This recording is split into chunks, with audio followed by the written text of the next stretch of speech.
Hey guys, welcome to the Essence Show. I'm your host, Tobi Akinyele. This episode is proudly sponsored by Examiner Studios, your full-fledged lifestyle studio for creative work, photography, videography, and any other kind of creative work you want to do. Our guest today is someone you really want to meet, a singer-songwriter, gospel entertainer. He has performed with the likes of Michael Stampley, Ty Tribet, Travis Green, Sinach, and actually have a good story together.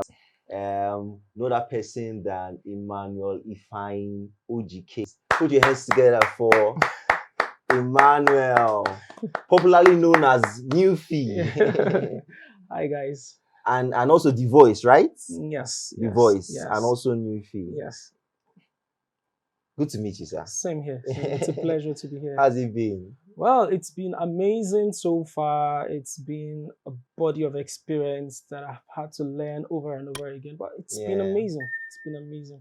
It's more story actually. We go way back, and I had to remind you way back today when I saw you. Mhm. Right, we met in 2010. Yeah. We're in the same choir. Yes. Which is First Gospel Church Yes. in Garki.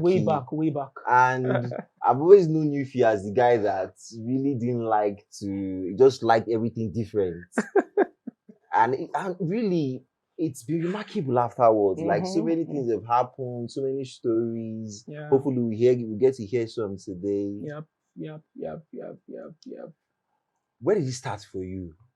Okay, so I've been singing all my life. Like I remember my mom would tell me as far back as maybe being a little boy, I would get on the table, I'll grab her comb, and I'll just start singing, like as little as 4, 5, Like you 6. had this star feel. Yeah, it's always been there. Like I'll just keep singing, I'll keep watching the TV and just jumping on the table with her comb as microphone. Yeah. And she was like, what's up with this dude? So it's been there. I've always had this thing for music. And I'm so grateful to God that God gave me the kind of mother that I have. She was able to just make me find expression.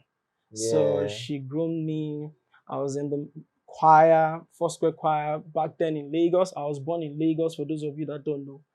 Wow. I was born in Lagos, Foursquare choir. From there, that's from children's church. Children's church. I was even the choir master. Wow. Yes. I would direct the children's department choir, and it was awesome. We moved to Abuja. Still, went to Foursquare Church. Continued. Yeah, we continued, and I was also given the role to be the music director as a teen music director. Wow. Yes. I was also in the main church where we met. Yes. So it's been a journey of music for me. It's been a journey of music, and it's just been awesome. Challenging because when you are, whatever God places in your hand, there will be challenges, there will be ups and downs. And I always tell people that it is in that challenge that you get to know, you grow, you become better. And funny because a lot of people see you as the flashy guy, really? fine boy. Really? Yeah, a lot of people like fine boy, awesome singer, like really amazing, just there. But there's really a passionate side to you too. Very passionate. A side that definitely loves God. A side that is a really deep hard worker. Yeah. There are things you told me of about your work in COZA. Okay, before we get to COZA, right? When did you know that this music thing is something really deep? It's something I should really look into. We know of the fact that you started out music as a kid, just having this, it came naturally to you. When did you start developing your craft, harnessing this gift? I started at the age of 10. Yes. Really? Yes, I started at the age of 10. That young? Yes, I started at the age of 10 because... Like, I mean, the rehearsals, vocal cords, coaches and everything. Oh my God, I wish I had witnesses here like my sisters that would tell you they would always, there are times when I rehearse at home, they'll say, Nuefy, shut up, you're making noise. Wow. Like I started at age 10, and I would have dreams of me singing on big stage. Even before meeting, great stars, I would have dreams of me singing alongside with guys like Domwen. I didn't even know who Domwen was, but I just had dreams like that. I was always seeing myself on massive stage. And I knew that, okay, Nuefy, this that God has called you to do is a lot different than you're not just the regular kind of, this assignment is way big. So you need to start now to start working your craft. Wow. You understand? And it wasn't easy. It wasn't easy because, the kind of vocal dexterity I have is not like the conventional. It's deep. If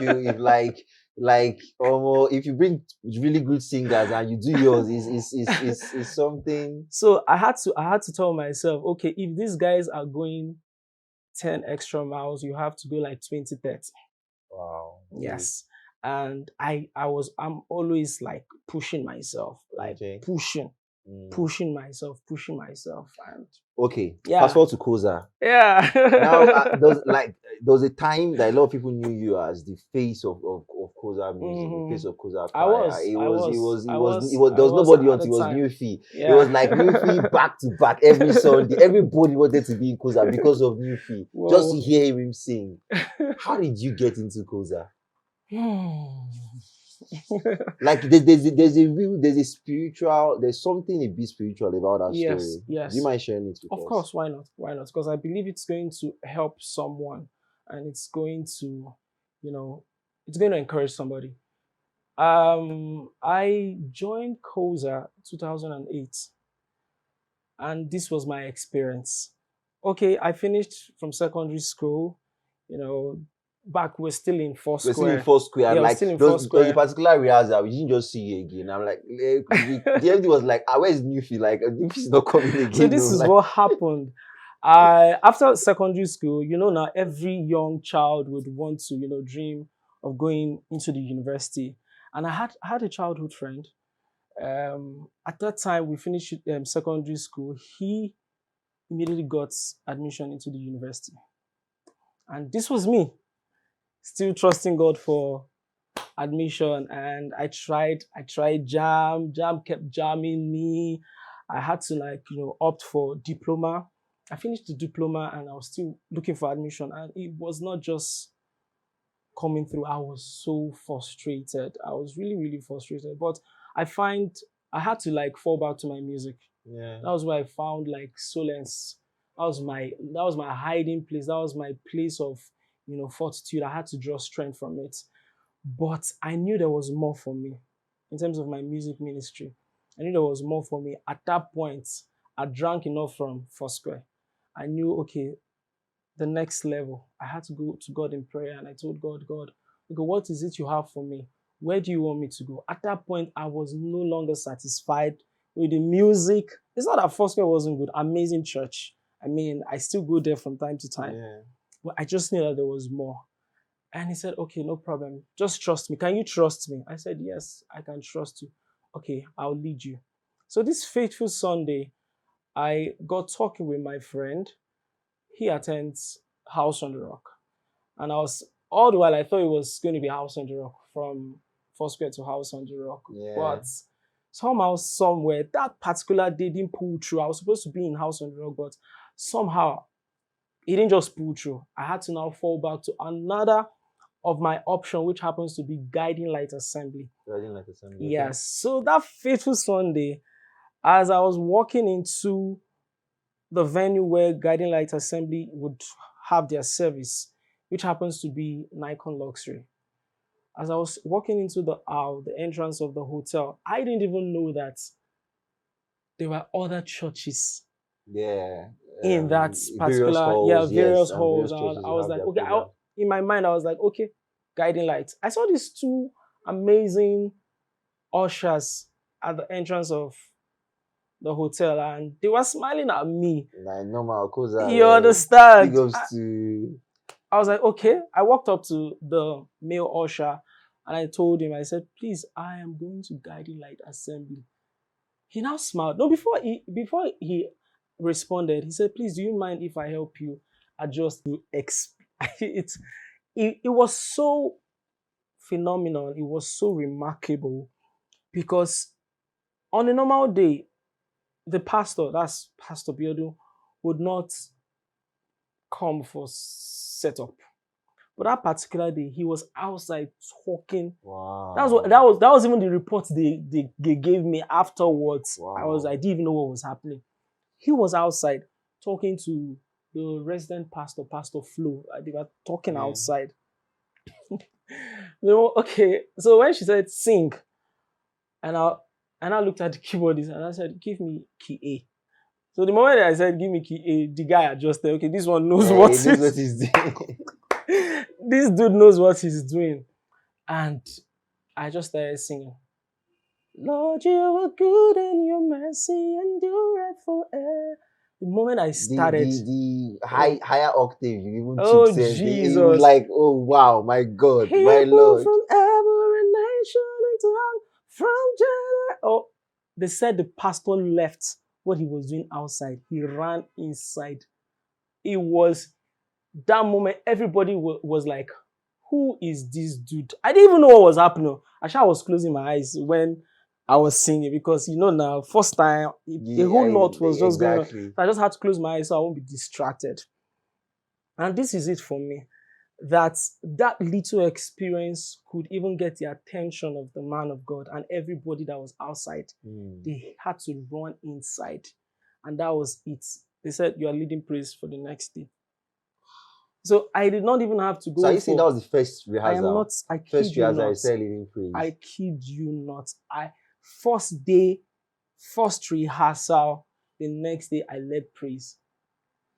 Wow. I mean, I think all of those things happened. I think there was the particular day, many years, of course, and then I just afterwards. Yes, right? I served. I came back into Abuja, and I just thought I was like, oh, Koza, let me go and see what is happening. And but then did you know I was there? Yes, I saw you. I knew you were there. Right in the University of Abuja, I knew you were there.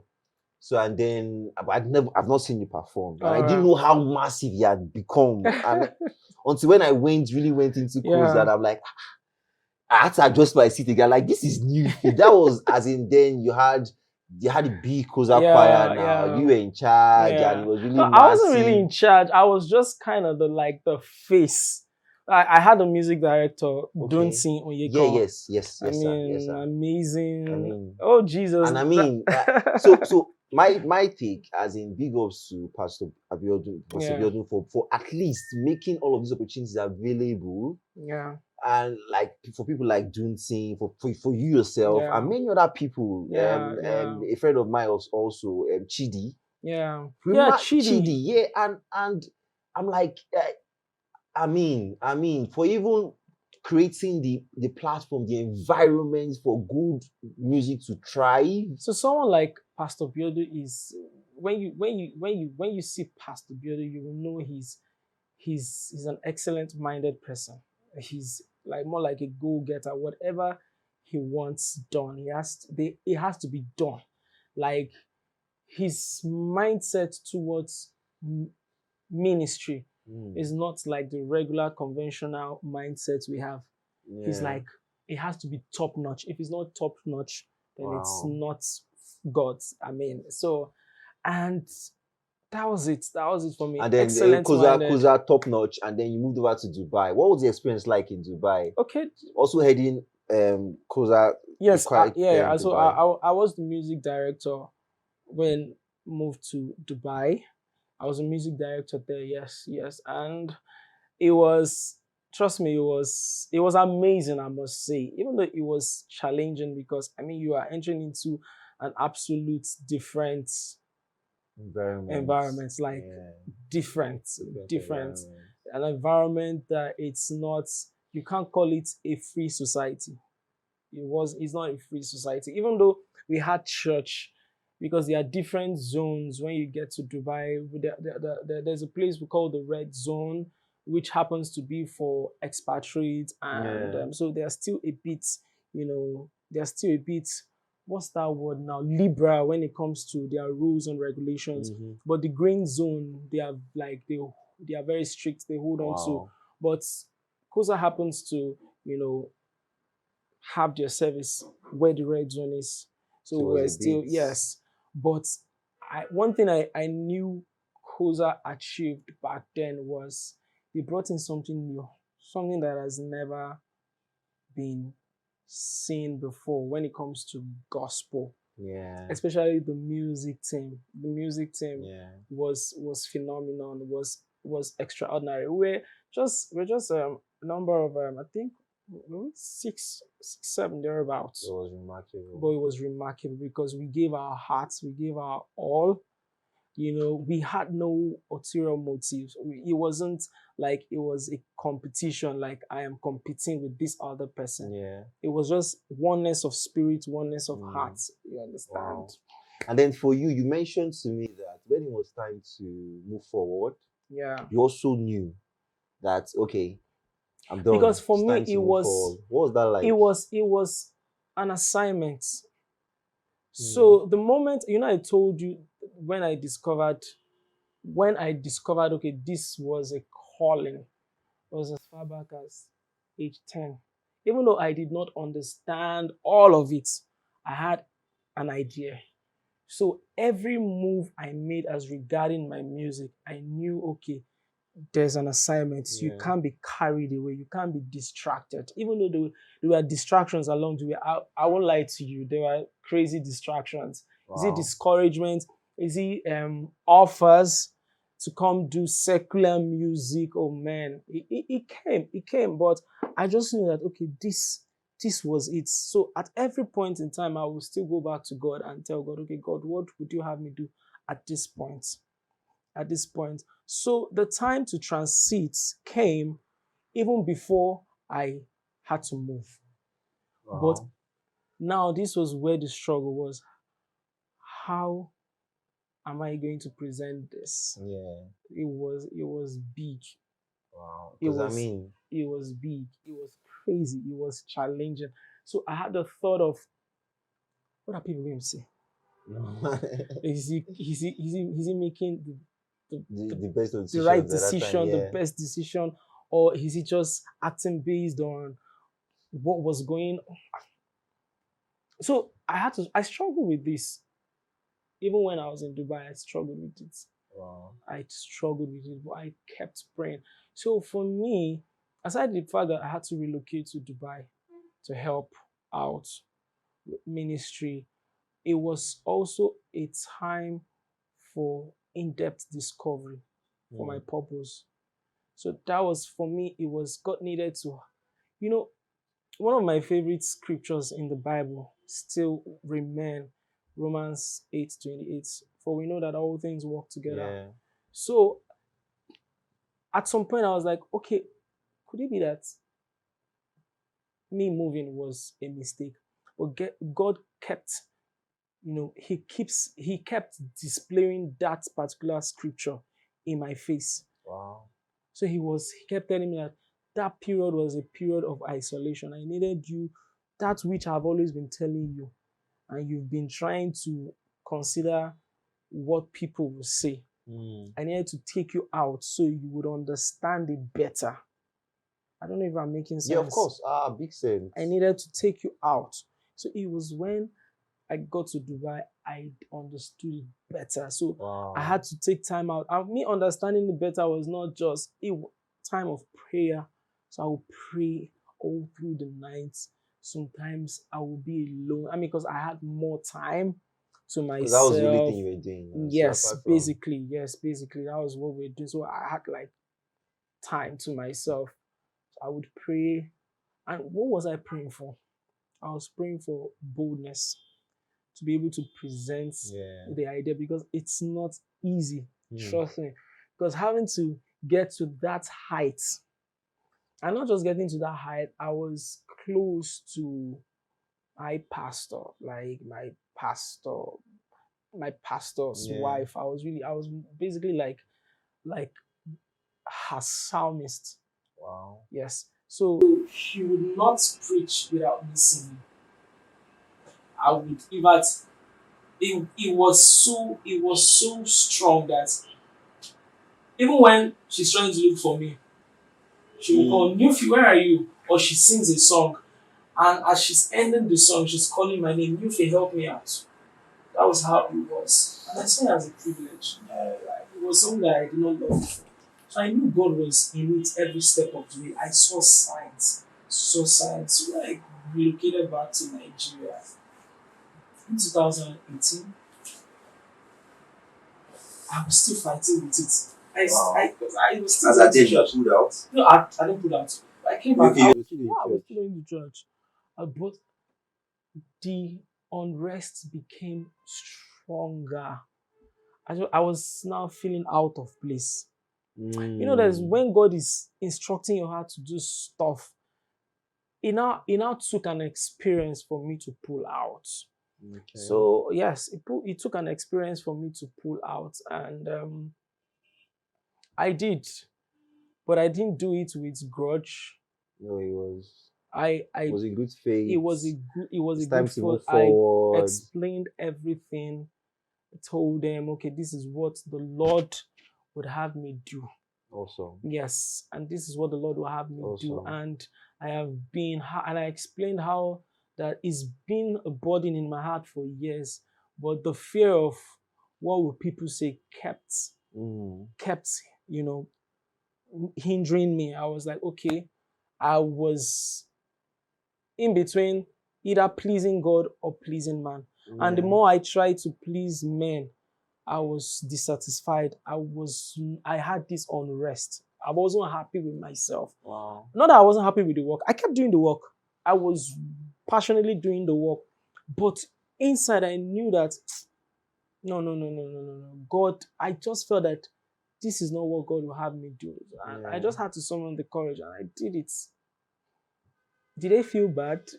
Yes. Naturally. Human beings, I mean. So what I do was that when I left, I would always, from time to time, send a no response message. Okay. Yes, a no response message. I kept doing that from time to time. I even did that recently. Wow. Yeah, recently. Was it some months back? Wow. Yes. So two things I really want us to touch before we leave this set today. Yeah. Number one is your take on the music scene in Abuja, as it were. I personally feel like there are a lot of creatives in this city where we are. I feel like their stories are not being told, right? Which is where I come in. I want to tell good stories. I want to bring in good investors. I want to have great setups for production, for creative work, let it excel. We don't all have to rush to Lagos to go and do this thing. Yeah. Where do you stand? Because I don't want to just wake up tomorrow and see that you're in Lagos full time, right?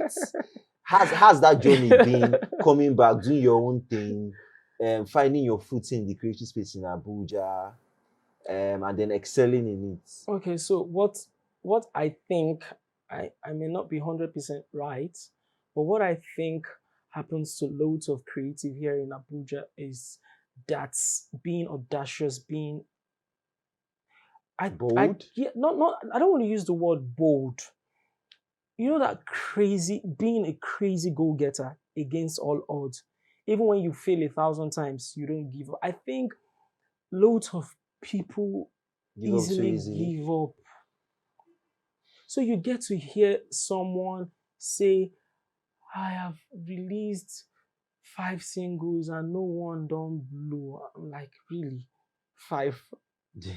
No, and that is not to say that you are not making effort, but I mean, you have to be crazy go-getter. You keep hitting it. Either you get it or you get it. Yes. Most times we don't come to that point where we say, see, like you said, is either this thing pulls through or I die. So in our minds, we have options. Well, if I try, I'll go and opt out. I mean, to be sincere, is not easy. It's not. Especially when you need to do. I mean, I remember vividly how I was frustrated carrying my guitar, singing music in I know. Abuja, so much so I had to practically dropped it. I went to learn something else because I was a creative. I took up design and Oh, wow, graphics, wow. and I excelled in that, and it Yeah. brought in money, and it felt really good to start earning. If I really had my way, I would have like grown in that musical craft and then excelled in that as well. But it was super frustrating. It actually can be frustrating, and this is where being versatile comes in the sense that you should have. I mean, I for one believe God did not just give us one talent. There are multiple talents. I mean, there will be one major one, like a legend once said that your talent would open the door for you, but your Yeah. other talent will keep you there. Hmm. I don't know if you understand. Yeah. So I believe that there's a major talent that would open that door for you, and other ones will keep you there. So what am I trying to say is that sometimes we just hold on to that particular one and we give up on that particular one, and we fall back to nothing. We fall back to nothing. I don't know if you understand. Which is where you feel like a lot of creatives are playing in currently. Yes, so they this give system. up and they are frustrated because when you ask them, okay, now this doesn't seem like it's pulling through, or it's giving you that thing. What do you want to do? Some of them don't know. But you have other talents, but some of them just like feel like, okay, if it's not this, then it's nothing. I don't know if you understand. Yeah. And by the time this doesn't look like it's making waves because you've not pushed harder, you just feel like, okay, the world has crumbled or the world has come to an end.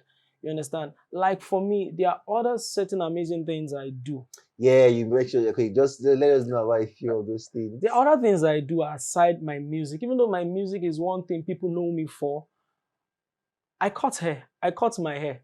Oh, I wow. do my hair myself. Like you have a unique hair. Yeah, so that's something. And I was that's like, something that man, has always paved is... way for me. Even back then, I literally back then, even in Dubai, I would even be in the metro station waiting for the metro to go to my destination, and someone would just walk up to me and just strike up a conversation as a result of my hair. Wow. So I know opportunities that has paved way because of my hair. And I would always tell people that's one thing people would always compliment you over and over again, is a pointer that that's a talent that you are not investing in. So aside the fact that I know how to cut hair, I cut my hair once in a while. That was what I was doing, because who would have that amount of money to go and pay? Because in Dubai we would barb our hair for as high as 30 dirhams, 40 dirhams, depending on the kind of style. 50 dirhams, that's like 5K to cut a hair. Really? So, and I know how to cut my hair. So I will cut my hair myself. You understand? Do my friction and everything I need to do myself. Lovely. You understand? I do that. I make shoes. I'm into real estate. I mean, so I would always fall back to something else. But that is not to say the reason why I'm falling back to this is because this is not pulling through. This hasn't pulled through yet, but I'm not ready to give up. You understand? I am still pushing through till the day it pulls through. Yeah. Then these other things, I'm still like it's. I mean, I believe I can totally relate. Yeah. Because I mean, for me, I think now other things are beginning to pave way in the right direction. Awesome. Nuefy, man. Yeah. It's been amazing having this conversation. Thank you so much, man. Thank you so much. So really, lastly, right? Yeah. What is it for you now in the music scene? What are you working on? Okay, so I'm working on my album. So I had like a couple of singles out there, like say 65 singles out there. But currently I'm working on my album project, and I'm excited. When will you be ready? So we're looking at maybe by first quarter of next year. Okay, first quarter. Okay. 2023. Yes, Wow. yes. Wow. It's a body of work. So I don't just want to put out Is this just going to be strictly gospel in terms of Christ-centered songs? yes, Christ-centered songs. Then also it could be there'll be a fusion of inspirational because I want my music to cut across not just the body alone, but the world out there. And I feel like, and I personally, I feel like we shouldn't really negate the church to just gospel song. Yeah. I feel I mean, I want to dance to a really lovely bedu. You get Yeah. my wedding, but it Yeah. would have been nice if it's coming from a Nuefy. You get, and we see the Yeah. likes of Eben and a few other. Frank Edward does amazing Yeah. job. I Yeah. mean, my Pastor Ian will always say that, hey, let's do things. Let's just do creative work. Yeah. Sing love songs. Is better if a Christian is singing love songs, Yes. right? Yes. And if it's the atmosphere, the aura behind the song is the Holy Spirit, Yeah. for example. Yeah. And Yeah. True though. So that's what we're working towards. So it's going to be an all-rounded, by God's grace. God giving us the grace, the enablements, the yeah. finances. I mean, we're totally here for it. Oh yes, right? yes. So yes. final thoughts, final words. Yeah. All right. So my word to you out there is just keep believing in yourself. I know you tend to hear that every day, and it's gradually becoming like a cliche. Yeah. Believe in yourself, But true, it's more than a cliche. You need to wake up in the morning and say that word to yourself that I believe in me. I believe in me. I am uniquely unique. No True. one is like me. True. And be a crazy go-getter. Don't give up at any slight bend. Once there's a bend, you just like, the world is over. No. Once there is a bend, you go and find a way through. Find a way through, and always make God the center of everything you are doing. Make God the center. When I mean God, the big God, big God. Make God the center because He wants to be involved in our affairs. He's not a nuisance. He's not a bug. He's not someone that would want to intrude in your affairs. He only comes in when you give Him that space. So make Him the center and keep trusting that your path would always be like better. There can only be a better yesterday. There can only be a better tomorrow. Only be a better tomorrow. Just have that Proverbs 4:18 in your mind.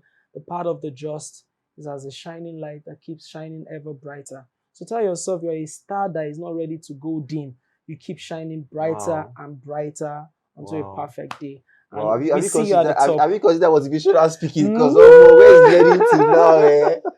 I mean, so you had it right here first. The Essence Show. Yep. Nuefy happens to be our very first guest out of many others, and it's really amazing to thank just you so kick much. it off on this high note. I'm honored to be here, man. I figure that the truth of the matter is nobody even respond to me actually. I know that I know this guy from somewhere. At least even if he say no, say go, he go think and twice. You get, and I'm amazed. I'm very grateful. Thank you for the opportunity to do this with you. I'm honored. Thank you for saying yes. Thank you so much. Remarkable. I'm always proud to want to associate with anything that is starting because it reminds me of where I'm coming from. I had people that would encourage me. So when I see stuff like this, I just want to be part of it because I know it's going to be success. Thank you. Yeah. Thank you so much. Hey guys, welcome to the Essence Show, and I'm your host Tobi Akinyele. Now every week I will be bringing Nigerian influencers in the creative arts, entertainment, and film industry. Really, just to hear their story, know what you're doing now, and know your take on salient issues in the industry. So sit back, relax, enjoy yourself. Let's just converse and be happy. To subscribe to the YouTube channel, like, share, and tell everyone about it. It's the Essence Show.